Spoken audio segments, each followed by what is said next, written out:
This is Len Nevin with Elite Agent Blueprint.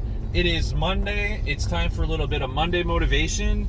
How do you wake up on a Monday morning after a weekend of watching stuff come in, trying to stay on top of everything, and then hit Monday hard so that you can still achieve your goals? One of the key things that I've learned to do over 20 years in real estate is to approach every Monday with the same mindset. One, if last week didn't work out the way I wanted to, I can still achieve that this week. It's not about having a good day, a good week. It's about having a good month, right? And good months turn into good years. I've hit certain prospecting activities, follow-ups, and just gone week after week after week of no return on time investment, right? And then that last week of the month, that third week of doing something, all of a sudden everything just hits. Boom, boom, boom, boom, boom. Let's just be honest. The reality is, if you can do 2 to 3 deals a month, your whole life changes compared to if you're doing 1 deal a month. Your whole life changes at 1 deal a month, compared to the average job out there. So real estate is a catalyst to be able to achieve a life that you want. So that's the first step, right? How am I approaching Monday? Not how am I organizing Monday, right? So it's Monday morning. What am I doing to organize what I've got going on my plate to make sure that I hit what I'm supposed to do? So the first thing that I do is I go into my Lofty account, because that's what I'm using as my CRM, and I go into my segments and I look at who do I need to talk to first, right? Who's on my hot list that the system is saying, hey, reach out to these people, right? Who's on my warm list? Who's on my super hot list? I'm going through, I'm hitting those people first.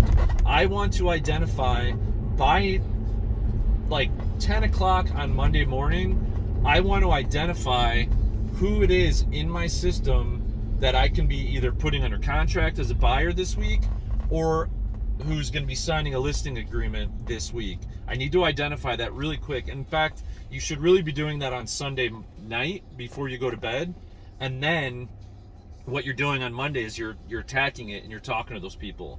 So those two things, right? How am I thinking about my week? And then how am I actually approaching that inside of activity to make sure I'm speaking to the right people? And then the last thing I'm going to do is I'm going to go through and I'm going to just hit my basically all contacts list, or like maybe my prospects list, right? So that's where I would go, is I'd hit my all prospects list. So to me, inside of our Lofty program, the way I've got our pipeline set up is a prospect is identified as anybody who's come into the system.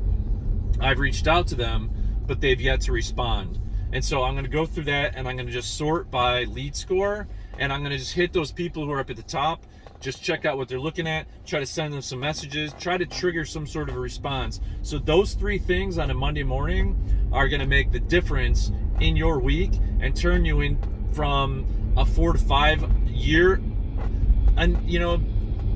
deal agent to a once a month deal agent to a 2 to 3 deals a month agent. Those activities make the absolute difference, and then you're going to hit elite status. You're going to get stock if you're over it, either at Real or at some of these other companies that offer these incentives, and that's going to make a massive difference in your life as well, as you start to see the work that you're doing today paying off tomorrow. Because let's just be honest, we're not in a residual based industry, right? You sell a house, you get paid, that's it, you're done. So you've got to do what you can to take the money that you've earned and turn it into something that keeps paying you in the future. And a combination of stock, revenue share, and other things are the key to doing that. I'll end on this. Michael Jordan was the highest paid basketball player in 2023. How many games did he play? How did he do that? Residual contracts. He's still getting paid on the work he did decades ago. Let that be you. Have a great one.